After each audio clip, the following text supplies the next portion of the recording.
Bienvenidos. Hic es dies, este es el día, dice el exorcista, con el crucifijo en la mano. No, responde una voz ronca que sale de la garganta de una posesa, una dulce joven de 20 años. Es Nuc Zabulón, sal ahora Zabulón, repite el sacerdote. No, ¿por qué no quieres salir? Para servir de testimonio. ¿De testimonio de qué? De que Satanás existe. Este diálogo se produjo en un exorcismo ocurrido en nuestro país hace solo unos meses. Hoy conoceremos en qué consiste este ritual. Seguramente se acuerdan de la niña poseída por el demonio llevada al cine en la película El exorcista, el caso de Moon Rainer, recogido en el libro de la periodista Carmen Porter, Misterios de la Iglesia, publicado por la editorial Edad. Será una de las guías en nuestra investigación de hoy.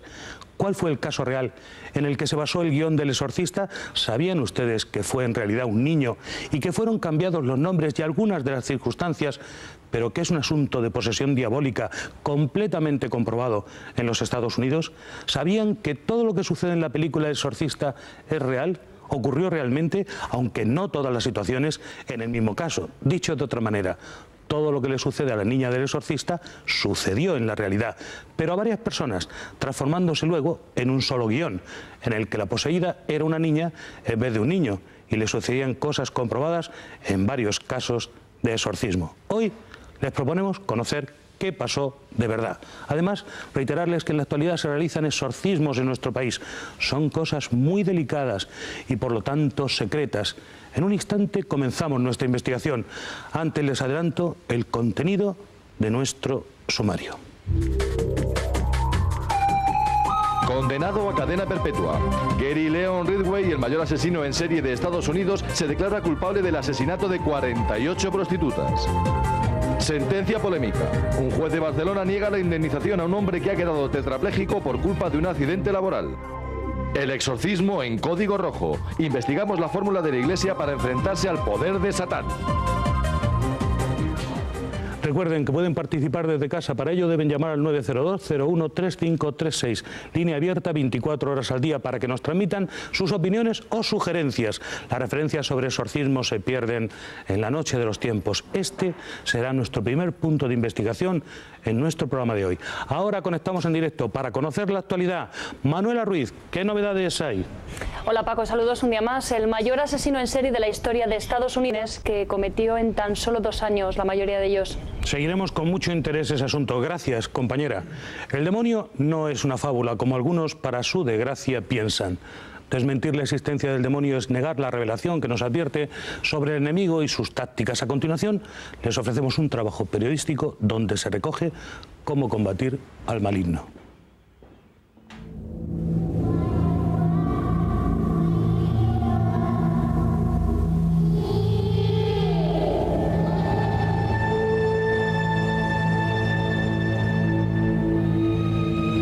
Este es uno de los muchos rituales de exorcismo que se realizan cada día. El exorcismo es una antigua y particular forma de oración que la Iglesia emplea contra el poder del diablo. El influjo del demonio es habitualmente ejercitado por medio del engaño, la mentira y la confusión. Desde siempre la mentira ha sido su estrategia preferida. La posesión es una de las formas de influencia demoníaca. El exorcismo tiene como punto de partida la fe de la Iglesia, según la cual existe Satanás y los otros espíritus malignos.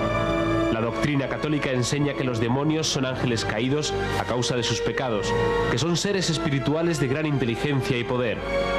En el mundo hay miles de personas que aseguran estar poseídas por el diablo.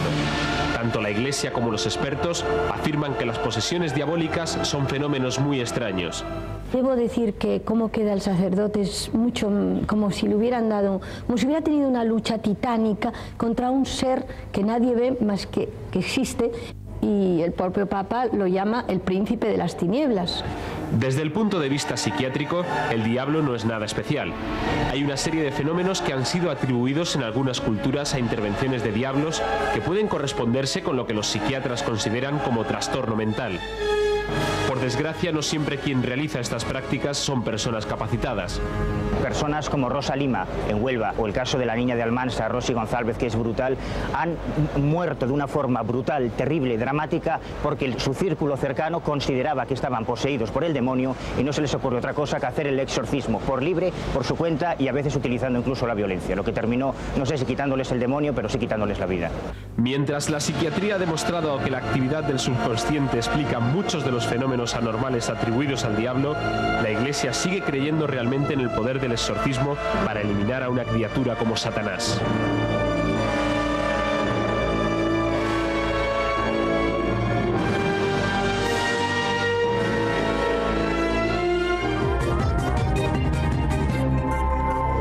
Un niño poseído por el demonio manifiesta torsiones, contracciones corporales imposibles y levitaciones ante su familia y los sacerdotes que lo exorcizan. Son las consecuencias de tener al diablo en el cuerpo. Nos acompaña don José Antonio Fortea, sacerdote, demonólogo, esto es, experto en el demonio, al que muchos de ustedes ya conocen por su claridad de ideas y su convincente exposición. Es autor del libro Demoniacum. Bienvenido. Padre, ¿es cierto que todo lo que se puede ver en la película El Exorcista ha sucedido de verdad? Sí, absolutamente todo. Quizás hay un par de cosas pequeñas y no desde luego las más espectaculares que quizás que no las he encontrado todavía en la bibliografía, pero todo lo que aparece en la película ha sucedido en algún momento de la historia. ¿Y qué es lo que vemos en la película para quien no lo recuerde? ¿Levitaciones, xenoglosia, blasfemias?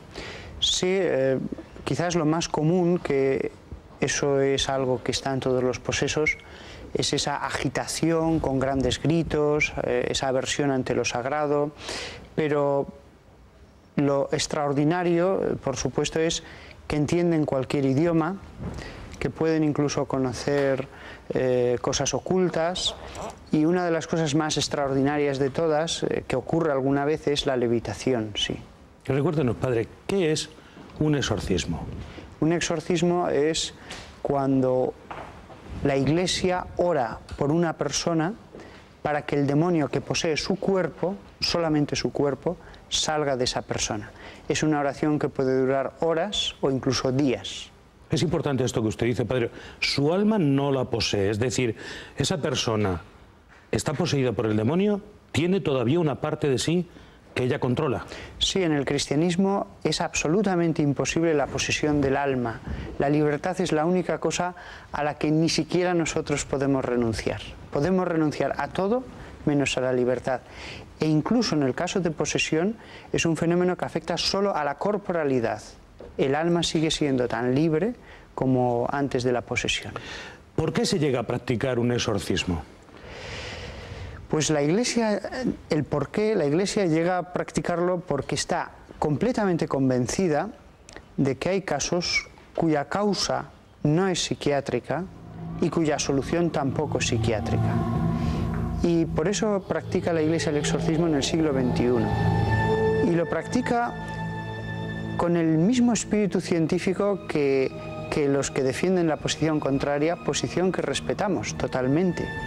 Yo tengo, diría que muy buenos amigos incluso entre los escépticos, y cuando alguna vez me han dicho voy a dar en la facultad una conferencia sobre este tema o sobre algún caso concreto que hemos visto, le he dicho tienes todas mis bendiciones, porque tus razones, aunque no las comparto, pero son razones poderosas. Si bien la Iglesia, después de ver esas razones y de conocerlas perfectamente, la Iglesia tiene fantásticos científicos en todos los campos, su dictamen es el mismo desde hace 20 siglos. Existen casos que no se pueden reducir a mera patología psiquiátrica. Padre, entre nosotros, ¿es posible que el demonio pueda entrar en el cuerpo de una persona? Yo diría que después de 20 siglos la acumulación de casos es verdaderamente apabullante y sin ningún tipo de duda diría que sí. ¿Cómo se puede saber que una persona está poseída por el diablo? Pues para empezar, cuando yo escuchaba la voz en off del reportaje, decían la psiquiatría, la religión. No, no, hay psiquiatras que creen perfectamente en la posesión, hay psiquiatras creyentes y hay psiquiatras no creyentes.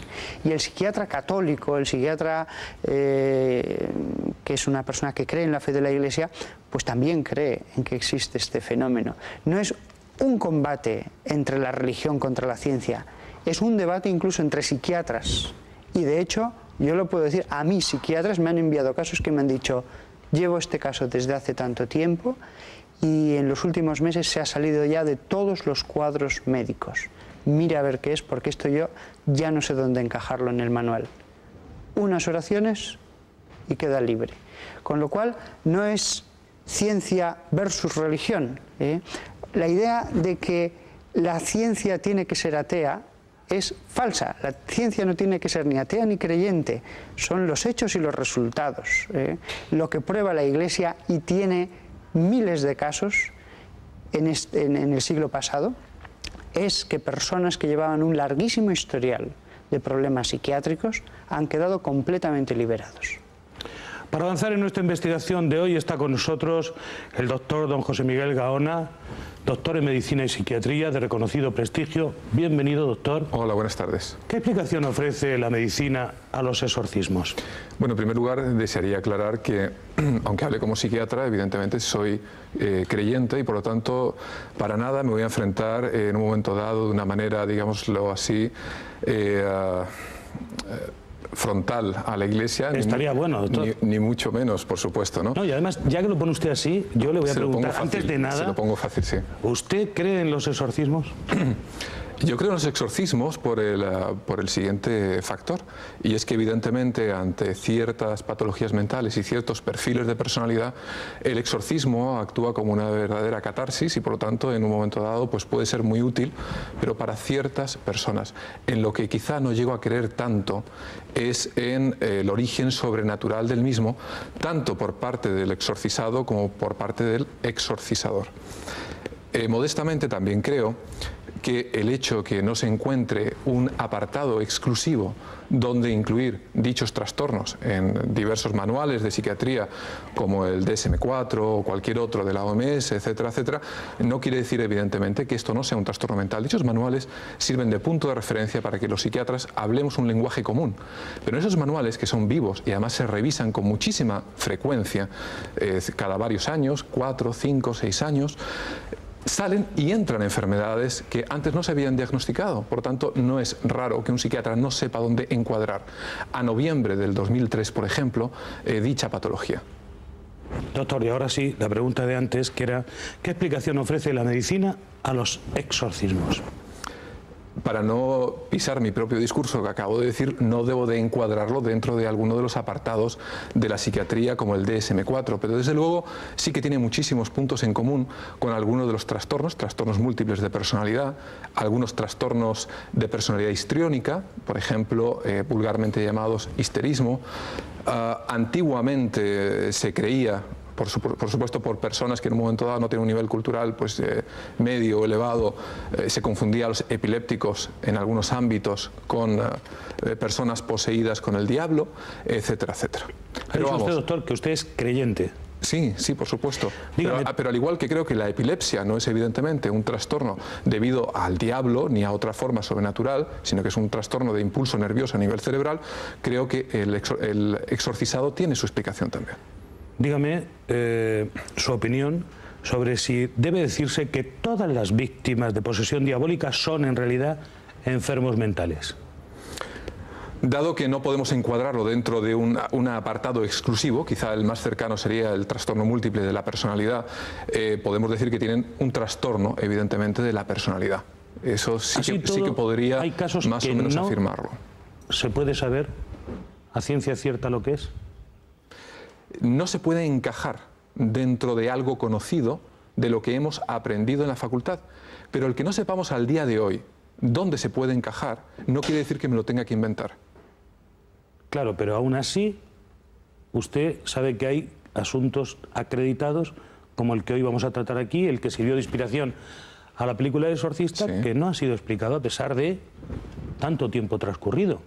En principio, gran parte de los asuntos, por la complejidad misma que atañen, por el aura muchas veces que envuelve, en tantas ocasiones de misterio, y por otro lado, por una serie de personajes, especialmente, por ejemplo, la misma Doctor, Hollywood. Le voy a pedir que Sí. lo deje ahí, enseguida le doy de nuevo la palabra, porque tenemos que dedicar una pausa a los consejos publicitarios y enseguida vamos a seguir desvelando todo lo que debemos conocer sobre este tremendo enigma. Será después de la publicidad.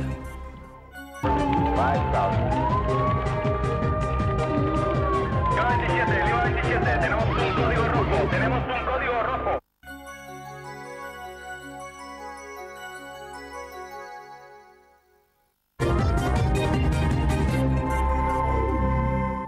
El exorcismo es una antigua y particular forma de oración que la Iglesia emplea contra el poder del diablo.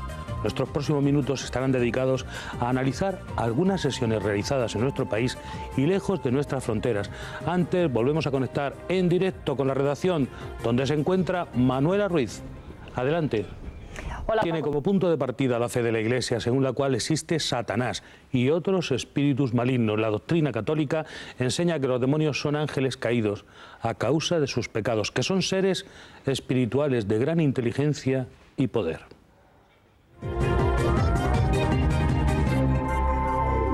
Dice la Iglesia que la capacidad de acoger a Dios es ofuscada por el pecado y a veces el mal ocupa el puesto en el que Dios quiere vivir. El influjo nefasto del demonio es habitualmente ejercitado por medio de engaño, mentira y confusión.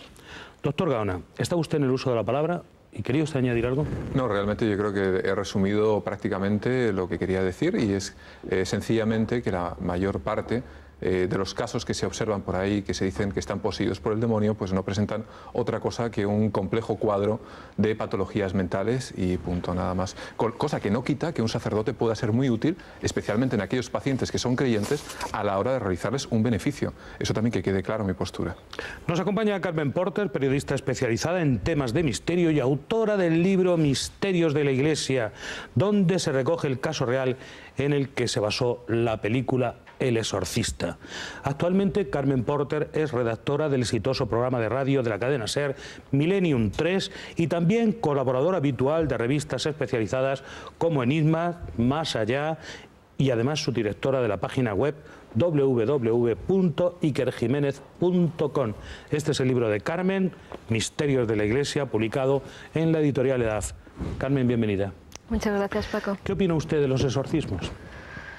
Los exorcismos en sí se siguen realizando hoy en día. Son pues un ritual que desde tiempos inmemorables la Iglesia pues viene realizando para calmar el ansia de algunas personas que se creen poseídas por el demonio o que supuestamente tienen un mal dentro de su cuerpo. El exorcismo hoy en día está reconocido por la Iglesia Católica y se sigue practicando. ¿Todos estamos expuestos a ser poseídos?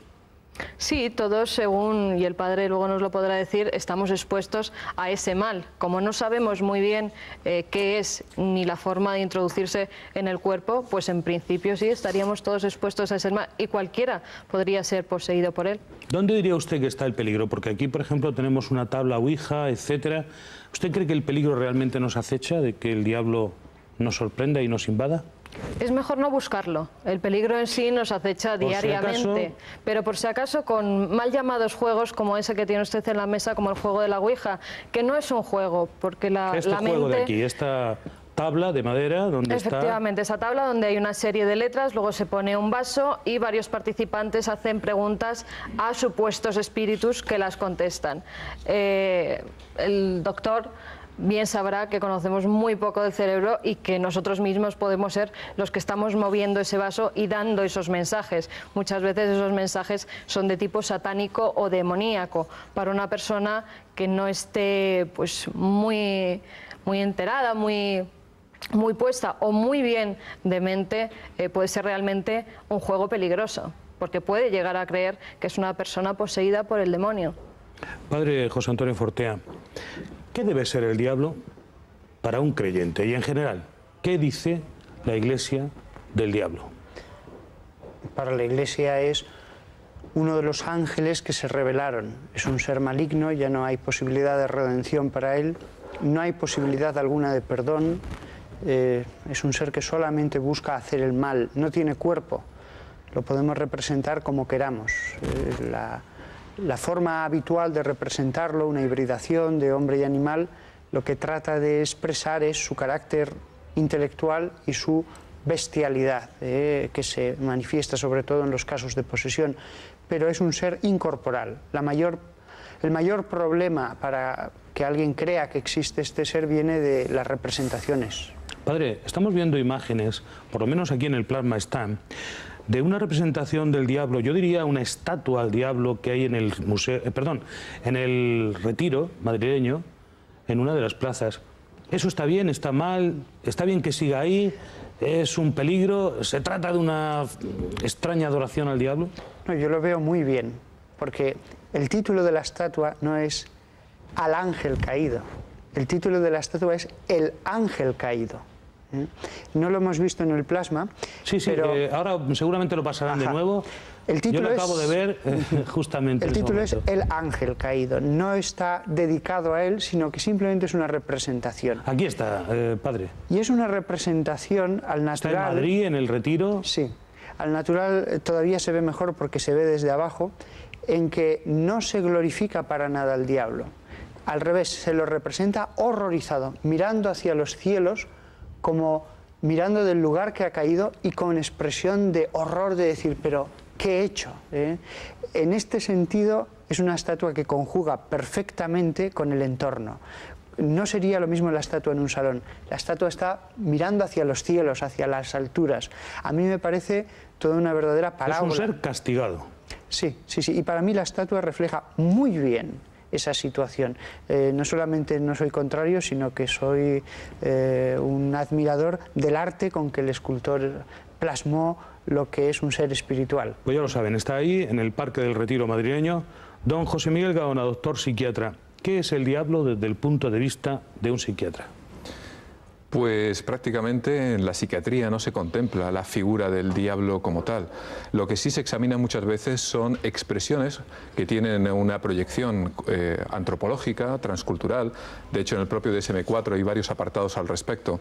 Uno de ellos, un ejemplo, el zar, que es una especie de posesión también diabólica, o por lo menos de un espíritu, dejémoslo en eso, en el que en ciertas culturas, especialmente de Oriente Medio, pues tienden a golpearse la cabeza, a gritar, a decir expresiones que puedan ser en un momento dado malsonantes, a creerse poseídos por ese espíritu, etcétera, etcétera. Es decir, cada cultura tiene su propia demonización, por así decirlo, y su propia expresión del bien y el mal. Eso es algo totalmente universal. Sin embargo, no hay que olvidar también que en cada cultura, y dependiendo justamente de esos valores religiosos, va a tener una expresión totalmente distinta. Es decir, la posesión se da de una manera diferente en una persona de otra religión, de Zen, o en un momento dado budista, o sintoísta, o por supuesto católica, etcétera, etcétera. Es decir, se siguen unos patrones que son particulares de esa cultura. Carmen Porter, en su libro Misterios de la Iglesia, relata el caso de Robbie, el niño poseído por el demonio que después habría de llevarse al cine, si bien transformado en un personaje que es, en este caso, una niña, en la película El Exorcista. ¿Es un caso real? Se tomó como un caso real. Este es un suceso ocurrido en Mount Rainier, en Washington, en 1949. Como bien decía Paco, era un niño, se llamaba Robert Mannheim, y su familia de repente pues empiezan a realizar, junto con su tía, el mal llamado juego de la Ouija, el que tiene usted ahí. Su tía era espiritista. O sea, que la Ouija realmente puede ser una puerta de entrada. Lo que pasa es que no sabemos esas puertas, a la posesión. Si son realmente de la mente o si son pues puertas que desconocemos, que nos pueden abrir. Estamos, Carmen Porter, viendo imágenes justamente del Exorcista, película que se ha pasado recientemente en las pantallas españolas, esta vez en la versión del director. La película está basada en un hecho real, o que se tomó por real, y así lo dejaron 3 sacerdotes escritos. Ahí durante meses realizan un exorcismo a Robert Mannheim. A raíz de que hace la Ouija... ¿Durante meses? A raíz de que hace la Ouija con su tía, pues alrededor del niño comienzan a darse fenómenos que llamaríamos poltergeist. Movimiento de objetos, de muebles, incluso pasos que se oían alrededor de su cama. Cuando los padres, ya asustados por lo que le pasaba al niño, deciden dormir una noche con él, comprueban que, como pasa en la película del exorcista, esa cama en un momento dado levita, las sábanas, lo que son las esquinas de las sábanas se suben ellas solas para arriba y una mano invisible, o lo que ellos creen que es una mano invisible, pues rasga por completo el colchón donde están. En ese momento ya se asustan, ellos eran luteranos, acuden a un sacerdote de su religión y este dice que no les puede ayudar, ya que Lutero había erradicado lo que era el ritual del exorcismo. Entonces les pone en contacto con 3 sacerdotes católicos, con Bishop... Ritual, Carmen, que está en un libro, el Rituale Romano, del cual tenemos aquí una versión, parece ser que abreviada, según decía, apreciaba el padre hace un momento, pero en cualquier caso, donde aparece en latín el texto, en ese libro o en uno parecido a ese, para hacer un exorcismo. Efectivamente, son las oraciones que el sacerdote tiene que recitar al hacer un exorcismo. Son imprecaciones contra el mal, para que salga ese mal del cuerpo. A Robbie se le hace 3 sacerdotes, uno de ellos, Bishop, es el que va recogiendo día a día en su diario pues cómo se va desarrollando.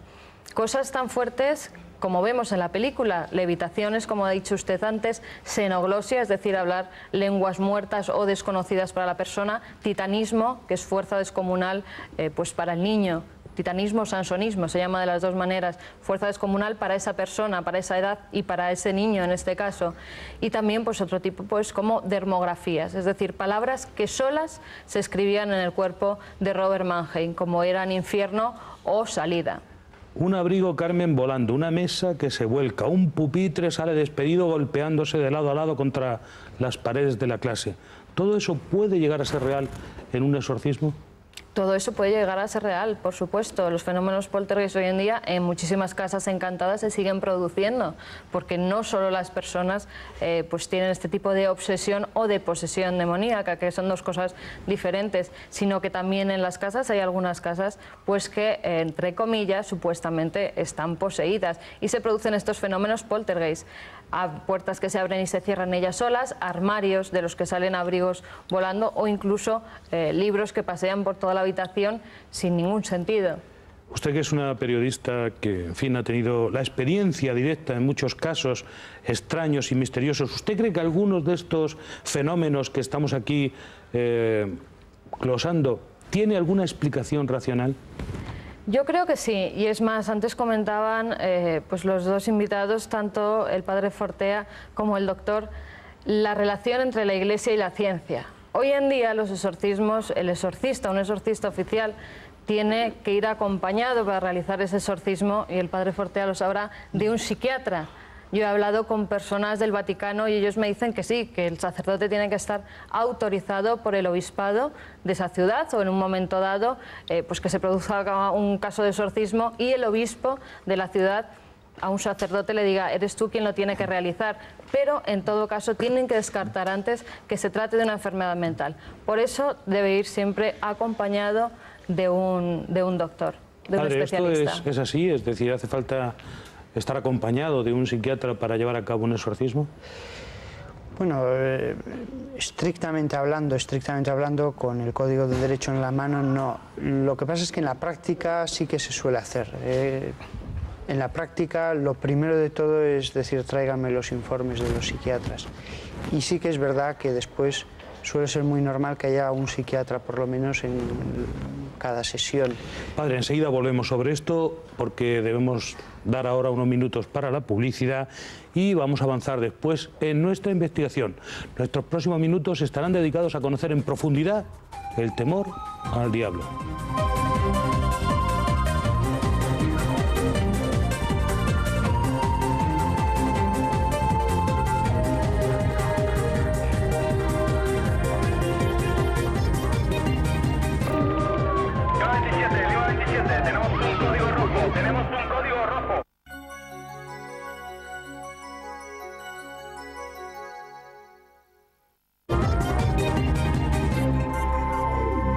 Enseguida investigaremos si es posible sacar el diablo del cuerpo de una persona, pero conectamos antes con nuestra redacción para conocer otras noticias del día. Manuela Ruiz, ¿qué sabemos de nuevo? No es infinito, pero la tentación está presente cada día. Jesús hizo muchos exorcismos, o lo que los evangelios llaman expulsar el demonio del cuerpo. El Papa Juan Pablo II ha realizado al menos 3 reconocidos.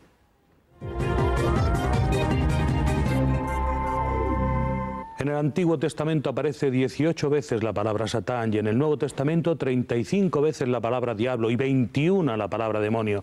La realidad es que la creencia en el diablo constituye uno de los pocos rasgos comunes en la práctica totalidad de las religiones. Padre, ¿qué condiciones son necesarias para realizar un exorcismo? Bueno, lo primero, asegurarse bien de que no es una enfermedad mental. En algunos lugares esto se lleva al extremo de que excesivo, de que se pide antes varios psiquiatras que afirmen que aquello no tiene nada que ver con una enfermedad mental. Bueno, perdón, varios psiquiatras que no sepan qué es lo que le pasa. No, vamos a ver. Es decir, que no dan una tipología particular, que no saben encuadrar esa enfermedad en una nosología psiquiátrica. Una cosa es no saber qué pasa y otra cosa es estar seguro de que aquello no es psiquiátrico. Y me explico. Un momento, tendrán la oportunidad ustedes, cada uno, de decir lo que quieran. No me hagan fuego cruzado. Bien. Adelante, padre, por favor. Entonces, se asegura uno de que aquello no es una enfermedad mental, por desconocida que sea, sino que los fenómenos que se observan indican claramente que no tiene que ver ni en su causa ni en lo que mantiene esos fenómenos con algo mental. Es el caso, y yo eso soy testigo, en que una persona me cuenta una historia, por ejemplo, y yo pienso, esta persona está loca, esto es imposible que haya pasado. Y la mujer al lado me dice, sí, yo lo he visto. Y el niño pequeño, exactamente la misma historia. Y 5 personas diciéndome la misma historia. Ya entonces uno dice, caramba, pues aquí ha pasado algo. Puedo entender que 2 personas se vuelvan locas, pero que 5 personas se vuelvan locas y vean exactamente lo mismo durante tanto tiempo. Claro, el ateo dice, pues estarán locos todos, la histeria colectiva. La palabra histeria colectiva es una palabra que se han sacado para explicar lo inexplicable. Entonces, cuando estamos seguros de eso, es cuando se pide el discernimiento del especialista en esta materia. Y después el obispo da un permiso y ya se comienzan a hacer las oraciones, que a veces duran media hora, a veces 3 horas, a veces varios días. Doctor Gauna, ¿quería usted añadir? No, en un momento dado, que cuando se dice que 3 psiquiatras dan su opinión y en un momento dado, evidentemente no llegan a ningún diagnóstico, digámoslo así, concluyente, no quiere decir que no sea una enfermedad mental. Por un lado, la psiquiatría es una ciencia relativamente joven, que no lleva más de prácticamente un siglo, aunque sus explicaciones se pueden remontar a muchos otros atrás. Pero el que no sepan encuadrarlo, y además tan solo 3 psiquiatras en un momento dado, dentro de un manual de diagnóstico, evidentemente, no es nada difícil. Por otro lado, insisto en lo que he dicho al principio, que hay múltiples síndromes, síntomas. Actualmente se estaba hablando de excluir una serie de trastornos, por ejemplo, en la reunión de la Asociación de Psiquiatría Americana en junio pasado, e iban a entrar otros. Es decir, es una clasificación que está viva. El que no se sepa exactamente qué es lo que es, no quiere decir, evidentemente, que no sea un trastorno mental.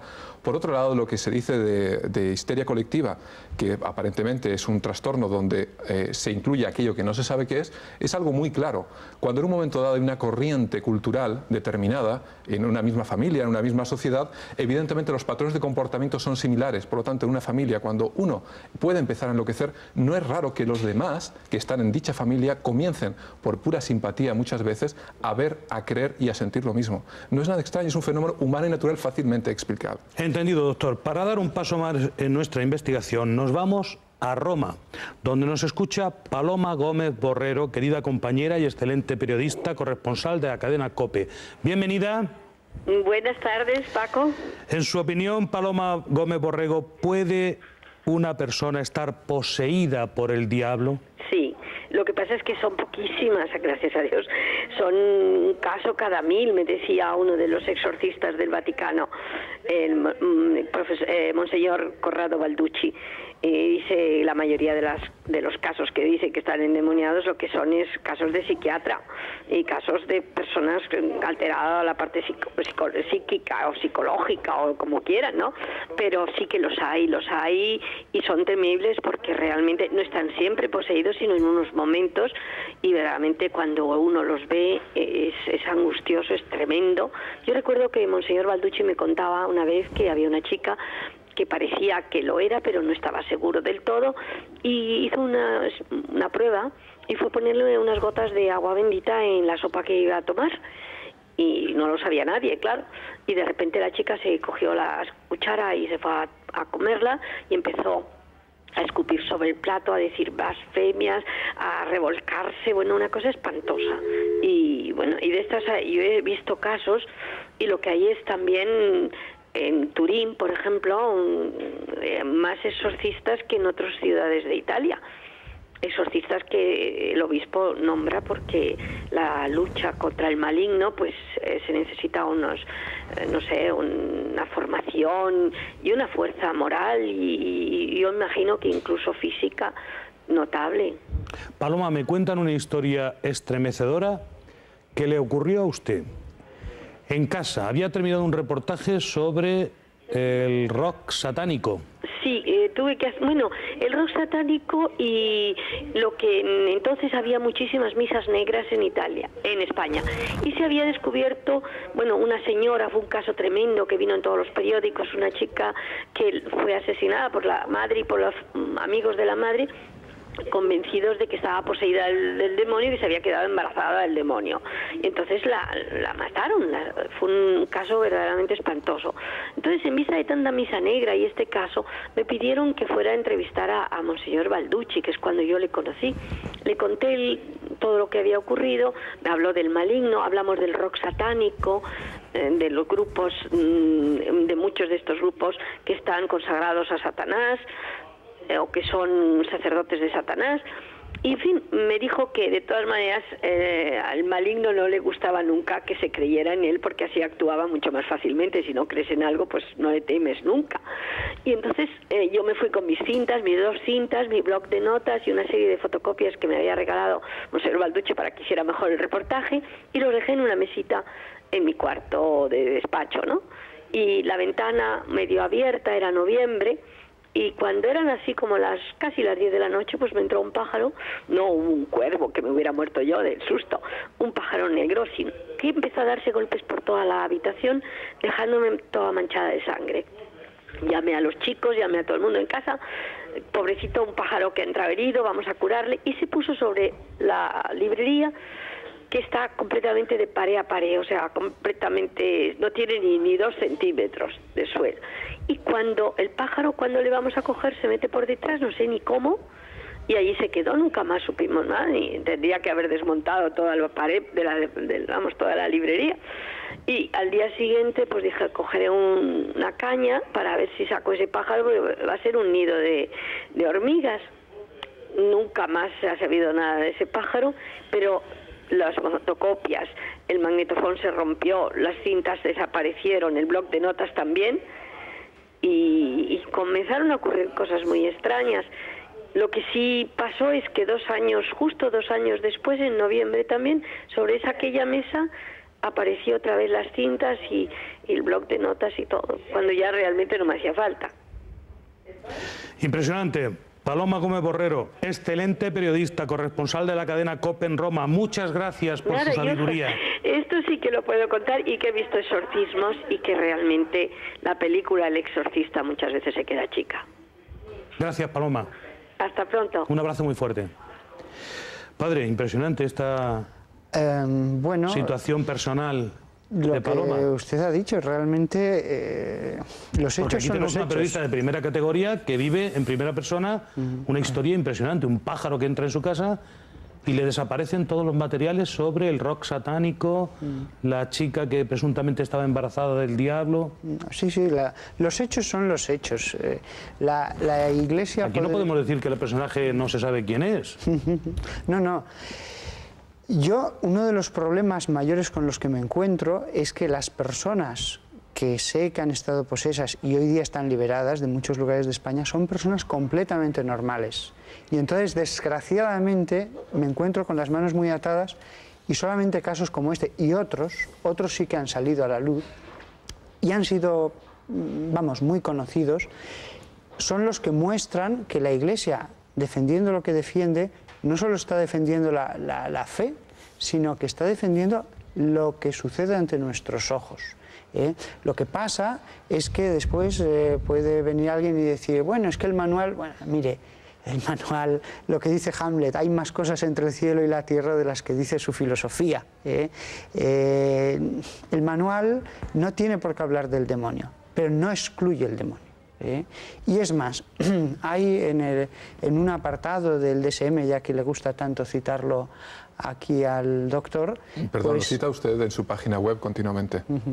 Sí, no, yo tengo un gran respeto por el DSM. Un momento, aclaren ustedes qué es el DSM, por favor. El DSM es el Manual Estadístico Diagnóstico de las Enfermedades Mentales. Ajá. Pues hay una parte que, al explicar, porque cuando dicen histeria, tal, eso son tonterías. Todos los que están en un exorcismo, lo único que pueden decir que se parece es a una disociación de la personalidad. Lo único. Déjense de epilepsia ni de cosas así.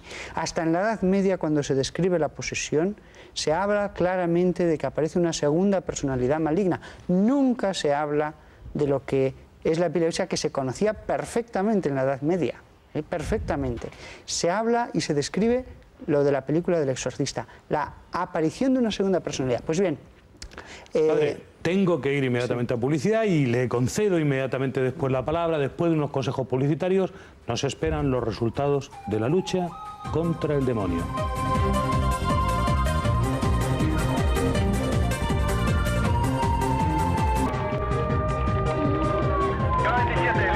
Tenemos un código rojo, tenemos un código rojo.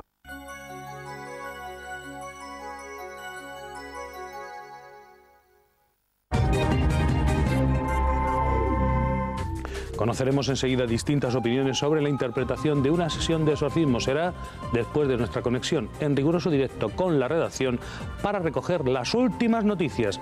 Manuela Ruiz, cuéntanos. Paco, les vamos a ofrecer ahora unas imágenes grabadas por un familiar de un enfermo que está ingresado en el servicio de urgencias del Hospital Madrileño Gregorio Marañón. Con estas imágenes quieren denunciar la situación de estos enfermos. Lo vemos en el siguiente vídeo. Son imágenes grabadas en urgencias del Hospital Gregorio Marañón. Las grabó un familiar de una persona que estuvo hasta 4 días en estas condiciones esperando cama en una habitación.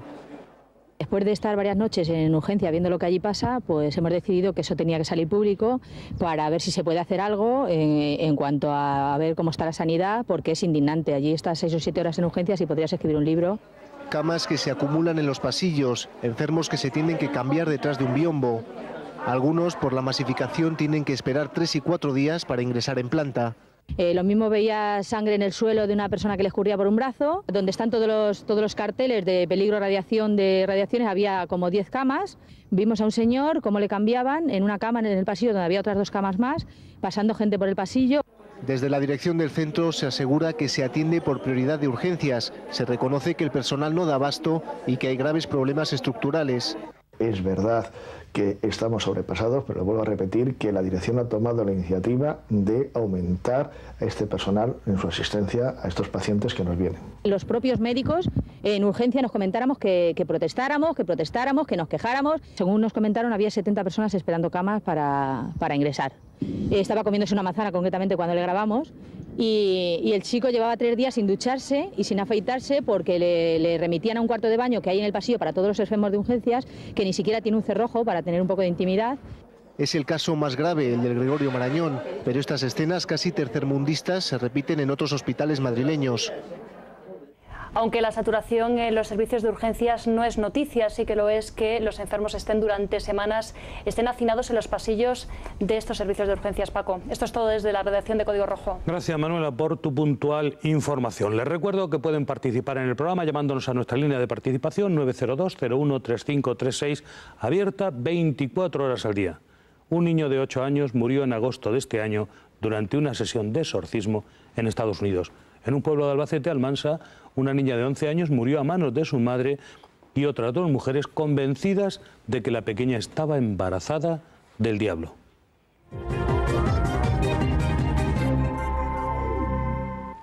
Carmen Porter, ¿qué es para usted lo más sorprendente de un exorcismo? Pues lo más sorprendente es sobre todo lo que estaba citando usted de estos últimos casos en los que se llega a asesinar personas precisamente por creerlas poseídas por el demonio. El caso de Almansa fue conocido y difundido por todos los medios de comunicación por lo horrible que fue, por las escenas que se contaban, que la propia madre arrancó las entrañas de esa niña de 11 años pensando que podía estar poseída por un demonio. En el Albaicín hubo también otro exorcismo donde una joven también se acabó con su vida después de estar muchísimas horas dándole un martirio insoportable. Esas escenas son lo que para mí de verdad tendríamos que tener cuidado. Las personas que creen que están poseídas por el diablo, ¿con qué tipo de gente contactan para que realicen esos exorcismos? Curanderos, videntes. Yo me alejaría de todo eso porque en realidad un sacerdote sí te puede calmar. Aunque seas un obseso o en todo caso la Iglesia diga que eres un poseso, pues puede calmar todos esos síntomas realizando el exorcismo o incluso rezando oraciones de la Biblia, porque la persona, si es creyente, pues realmente se quedará más satisfecha. Pero que huyan de todo lo que son sanadores, exorcistas, que se llaman ellos, de pueblo y que no tengan nada que ver con la Iglesia católica. Doctor Gaona, eminente psiquiatra, usted no cree en el exorcismo y no cree en el diablo. Vamos a ver, quiero dejar muy claro que sí creo en el exorcismo como acto en un momento dado, llamémoslo de catarsis, o quizá habría que inventar otra palabra, o quizá utilizar la que ya está inventada. Exorcizar, ¿por qué no? Es decir, aquellas personas que en un momento dado, por su perfil cultural, sufren dicha sensación de posesión diabólica, desde luego, y en eso desde luego coincido con el padre Fortea, su intervención podría llegar a ser en un momento dado positiva. ¿Por qué no? El problema quizás se suscita cuando intentamos entablar relaciones entre dicho exorcismo, dicha posesión diabólica y fenómenos sobrenaturales, porque entonces comienza por llevarnos, para empezar, por un camino bastante peligroso, que es alejarnos en un momento dado del camino, de las enfermedades mentales, del trastorno mental que esa persona pudiera tener, y nos encaminamos por otros derroteros con los que quizá podríamos perder 500 años de ciencia que se han ganado a pulso. Eso es lo que en principio me parece que es lo más preocupante. Tomamos nota, doctor. Casos de muertes o asesinatos por exorcismo son conocidos en nuestros días. Monseñor Corrado Balducci, uno de los demonólogos más prolíficos en cuanto a casos tratados, reveló que existen en el mundo exactamente 1.758.640.176 demonios. Padre Fortea, ¿hay de verdad tantos demonios? No, eso es una cosa que se ha ido repitiendo en la prensa. Y es falso. Poniéndolo en boca del padre Balducci. Cuando lo que dijo Balducci es que de ningún modo se puede saber el número. De algún modo... ¿Pero es exagerado pensar que hay 1.758 millones? De algún modo la noticia se corrompió en algún lugar del camino, yo conocía el texto original, y llamó tanto la atención que se ha ido repitiendo por todas partes. Nadie sabe el número, no lo sabemos. Como de ángeles tampoco sabemos. La Biblia dice, hablando de los ángeles, que hay miriadas de miriadas, es decir, miles de millones, que era la máxima cantidad que en esos momentos se podía expresar con números, miriadas de miriadas. Nadie sabe ni con seguridad el número total de ángeles, ni con seguridad ni nada, no se sabe, y mucho menos el de demonios. Doctor Gaona, le voy a hacer una pregunta difícil. Una de las características de los exorcismos son las respuestas coherentes de los exorcizados en idiomas que desconocen. ¿Cómo lo puede explicar la medicina, si es que hay explicación? Bueno, realmente, si es así, como en un momento dado se expresa, pues realmente no tiene ninguna otra explicación, excepto que la persona que lo diga de tal manera, en tal idioma evidentemente, tuviera un conocimiento previo del mismo. Lo que sí he observado en ciertos momentos, cuando... No tiene explicación. Sí, si realmente se produce... Efectivamente. Que esta persona habla en una lengua muerta o en una lengua que no ha aprendido en ningún momento, que se puede comprobar, esto no tendría explicación científica, claro. Si bien por supuesto que no. Si bien es cierto que muchos de los testimonios que he observado, también es verdad que aquellos que escuchaban... Porque a usted le interesa lenguas tema, muertas, está usted interesado, ¿no? Sumamente interesado, desde luego, y además quiero dejar claro a los televidentes que tuve el placer y el honor, además, de compartir, o por lo menos de asistir a un acto, no sé si debo llamarlo exorcista, del padre Fortea en una capilla cercana cercana a Madrid, con lo cual, además, lo hice no con ningún propósito, y debo expresarlo públicamente, envenenado de buscar los puntos negros, sino realmente de observar qué es lo que se... ¿Está usted interesado en esto, Sí, ¿no? por supuesto que sí. Padre, ¿se produce realmente esta historia de que contestan en un lenguaje distinto al que se le pregunta a veces? Yo no es que lo haya leído en un texto medieval, yo voy a decir un caso concreto. Sí, sí, adelante, padre. A mí me llaman de los padres, el capellán de un hospital, y me dice, tengo aquí a 2 padres que no son creyentes, no van a la iglesia, ni siquiera han querido bautizar a su hija. Pero hace una semana la niña fue horrorizada abrazándose a la madre y dijo, mamá, he visto a un demonio. La familia se quedó conmocionada ante aquello porque no era religiosa, no es que le hubieran estado contando historias. Pensaron, se le pasará. Pero a los 5 minutos otra vez. La niña tenía pánico. Esta palabra se usa con mucha ligereza, pero psiquiátricamente es una cosa, el pánico. Cuando esto se repitió durante horas y días, la niña es enviada a la planta de psiquiatría de cierto hospital de la Comunidad de Madrid y se tiene allí durante una semana entera. Y al cabo de esa semana fue cuando los padres me llamaron y me dijeron, mire, no saben lo que tiene. ¿Puede usted hacer algo? Y yo le dije, vamos a hacer una prueba muy sencilla. Yo llego vestido de laico, nada que me identifique como sacerdote. Y le comienzo a hacer preguntas y a decir que repita números para que se concentre, para que, a ver, repite 1, 2, 3, ahora A, B, C. Yo te voy a hablar mientras tanto para ver si te puedes concentrar en lo que estás diciendo. Y cuando llevábamos 10 minutos en que la niña ya estaba plenamente concentrada en sus números y en sus letras, entonces yo dije, in nomine Jesu, dic nomen tuum. En ese instante, la niña de 9 años mira a la madre y le dice, mamá, el demonio me está diciendo que le está preguntando su nombre. Le dije a la madre, es un caso clarísimo, no hace falta hacer ya más investigaciones. Mañana vengan a la iglesia y rezamos por ella un rato. Usted le habló en latín y, vamos, a medida que iba ganándose su confianza, le hizo una pregunta en un idioma que la niña no había estudiado, el latín, que no sabía. Pues la niña lo entendió. Al día siguiente, solo con oración, quedó perfectamente bien. La tuvieron 24 horas en observación y se la llevaron a casa, sana. Después, aquellas personas se convirtieron en unas personas muy religiosas, como es lógico, y tuve mucho contacto con ellos durante los años siguientes. Allí tenemos un caso de los que conforman la forma de pensar de los que se dedican a estas cosas. No importa lo que digan los que no se dedican a esto, los que ven un caso, eso es así. O sea, yo entiendo... Otra cosa que suele suceder es que ellos hablan de pronto en hebreo.